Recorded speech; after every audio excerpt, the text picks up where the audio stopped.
Monsoon सत्र शुरू हुआ, लगातार 2 दिन हंगामा ही बरपा। विपक्ष मणिपुर पर चर्चा चाहता रहा, सत्ता पक्ष किन्हीं और मुद्दों पर चर्चा कर रहा था। मेरे साथ इस वक्त हरियाणा के प्रदेश अध्यक्ष आम आदमी पार्टी के और आम आदमी पार्टी के राज्यसभा सांसद सुशील गुप्ता हैं, बातचीत करेंगे। सर, लगातार 2 दिन हंगामा ही बरपा, अब सोमवार को दोबारा शुरू होगा सेशन।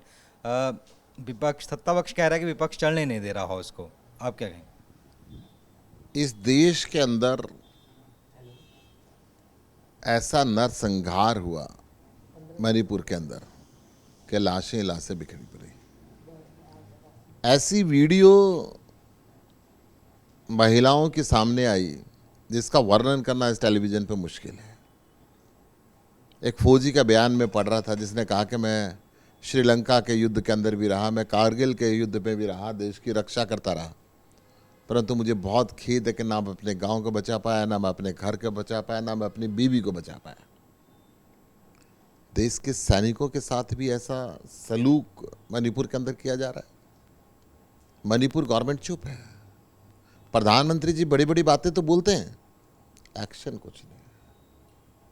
संसद चाहती है कि इस पे चर्चा हो।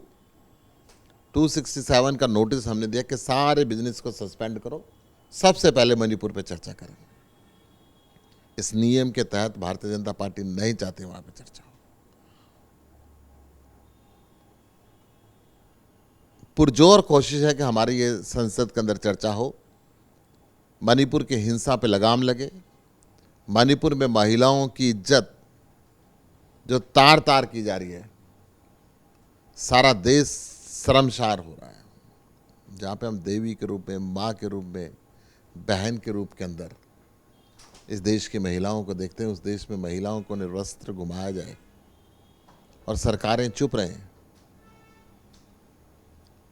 बहुत गंभीर विषय है। मैं हरियाणा के अंदर देखता हूँ, हरियाणा के अंदर हरियाणा की पहलवान बेटियां जिन्होंने पूरे देश का नाम रोशन किया, इनका एक सांसद उनके साथ यौन अपराध करता रहा, उनको एफआईआर लिखवाने के लिए सुप्रीम कोर्ट जाना पड़ा। इनका एक मंत्री संदीप सिंह यौन अपराध करके बैठा और खट्टर साहब कहता है नहीं हटाएंगे, नहीं हटाएंगे, नहीं हटाएंगे। एक और इनके अलायंस पार्टनर किसी बेटी को आत्महत्या करने के लिए मजबूर करते हैं। एक अजीब विडंबना है कि नारी शक्ति का सम्मान क्यों ये भारतीय जनता पार्टी नहीं कर पा रही है। क्या यही कारण है कि आज तक आरएसएस के अंदर इन्होंने नारी को कोई स्थान नहीं दिया? बहुत मन दुखी है और विचलित है कि इस देश के अंदर किस प्रकार का समय आ चुका है। हरियाणा की बात कर लें, लगातार बाढ़ का पानी घुसा, अभी भी गांव में घुसा हुआ है, खतरा बरकरार है, ऊपर से फिर बारिश हो रही है। हिमाचल की मदद की है हरियाणा ने, 5 करोड़ रुपए दिए हैं, और अभी ग्राउंड पे हरियाणा के क्या हालात, आप भी घूम रहे हैं, क्या देख रहे हैं? हरियाणा का किसान परेशान है, सारे खेत डूब गए। ये कहते हैं साहब 20,000 रुपये एकड़ 100% फसल खराबी का मुआवजा देंगे, और बाकी जगह जब फसल आएगी तब देखेंगे, बिक्री होगी तब देखेंगे। हमारी मांग है कि कम से कम 50,000 रुपये एकड़ का मुआवजा देना चाहिए। और यमुना के साथ साथ जो बेल्ट हैं उनके अंदर रेती चढ़ गई है, यही फसल नहीं अगली फसल भी नहीं हो पाएगी वहाँ पे। उसका आंकलन करके 2 फसलों का नुकसान वहाँ पे देना पड़ेगा, 2 साल का। घर टूट गए, पशु बह गए, अनाज बह गया, मकान बह गया, और अब महामारी फैल रही है। क्वेश्चन ये उठता है कि बाढ़ से ये स्थिति हुई कैसे। एक तरफ खट्टर सरकार ने हथनीकुंड बैराज पे पानी का प्रॉपर डिस्ट्रीब्यूशन नहीं किया, सारा पानी हरियाणा की तरफ छोड़ दिया, जो थोड़ा यूपी की तरफ छोड़ना चाहिए था नहीं छोड़ा।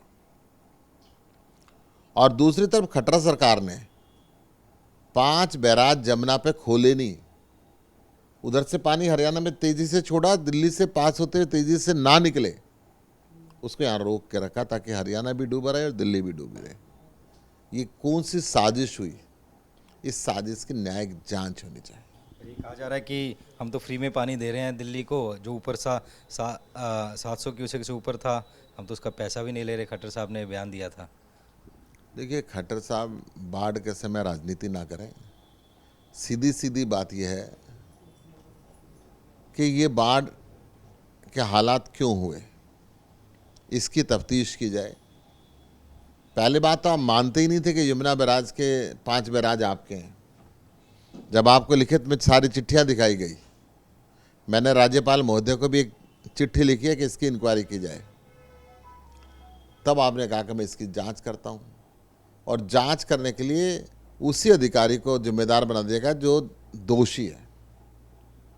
कैसी विडंबना है। अच्छा, आपकी तरफ से एक लेटर भी लिखा गया एचपीएससी को लेकर राज्यपाल को, कोई कार्रवाई नहीं हुई तो आगे क्या रूपरेखा रहेगी और किस तरीके का आपने उसमें अपारदर्शिता पाई? ये हरियाणा पब्लिक सर्विस कमीशन का चेयरमैन भ्रष्ट व्यक्तित्व है। लगातार उसके कार्यकाल के दौरान अनेकों बार पेपर लीक हुए, अनेकों बार पेपर पोस्टपोन किए गए, अनेकों बार दोबारा रिजल्ट निकाले गए। ताज़ा घटनाक्रम के अंदर एचसीएस के पेपर के अंदर प्रीलिमिनरी में 100 नंबर का एग्ज़ाम होता है, 32 नंबर 33 नंबर लेके पास होना होता है। इन्होंने पुराने क्वेश्चन पेपर में से पेपर दे दिए। फिर कोर्ट के अंदर बच्चे गए तो उन्होंने उस रिजल्ट को बदल दिया। फिर पास होने वाले ज़्यादा बढ़ गए तो फिर रिजल्ट को बदल दिया। मैंने दुनिया में ऐसे कहीं नहीं देखा कि एग्ज़ाम के 3-3 बार रिजल्ट आए। ऐसा हरियाणा के अंदर हो रहा है। उपराज्यपाल महोदय को मैंने पत्र लिखा है। आज हमारी यूथ टीम कल भी प्रदर्शन में थी और कल भी प्रदर्शन करेगी और आज भी प्रदर्शन करेगी। बात करने के लिए तो ये थे मेरा साथ सुशील गुप्ता, जिन्होंने कई मुद्दों पर अब हमसे खास बातचीत की। दिल्ली से कैमरामैन आदित्य के साथ नितिन धीमान, MH1 न्यूज़।